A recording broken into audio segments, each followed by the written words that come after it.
Évangile de Jésus-Christ selon saint Luc, chapitre 19, versets 45 à 48. En ce temps-là, entré dans le temple, Jésus se mit à expulser les vendeurs. Il leur déclarait : « Il est écrit, ma maison sera une maison de prière. Or vous en avez fait une caverne de bandits. » Et il était chaque jour dans le temple pour enseigner. Les grands prêtres et les scribes, ainsi que les notables, cherchaient à le faire mourir, mais ils ne trouvaient pas ce qu'ils pourraient faire.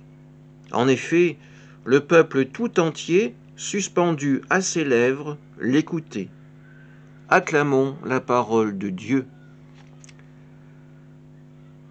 Quelques versets, mais pourtant un message très riche qui nous est donné aujourd'hui. Tout d'abord, on nous rappelle cet amour que Jésus a pour la maison de son Père. Et dans son cœur, il y a cette souffrance de voir cette maison de prière transformée en une caverne de bandits. La lumière du Seigneur ne parvient plus à illuminer ces lieux, tout simplement parce que le cœur de l'homme les a obscurcis.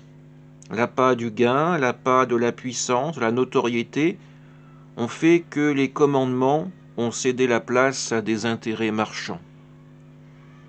Jésus est là pour rappeler la vocation première de cette maison. Être un lieu de prière, un lieu de rencontre avec le Seigneur. Et enfin, ce passage se termine par cette différence entre les notables, les scribes et les grands prêtres, ceux qui sont parmi les puissants et qui cherchent à faire périr Jésus, parce que son discours, son enseignement ne leur correspond pas, et la foule, le peuple tout entier, nous dit-on, suspendu à ses lèvres et qu'il l'écoute. Oui, la parole de Jésus peut rencontrer un cœur qui est ouvert, des mains qui sont prêtes à accueillir le don de Dieu.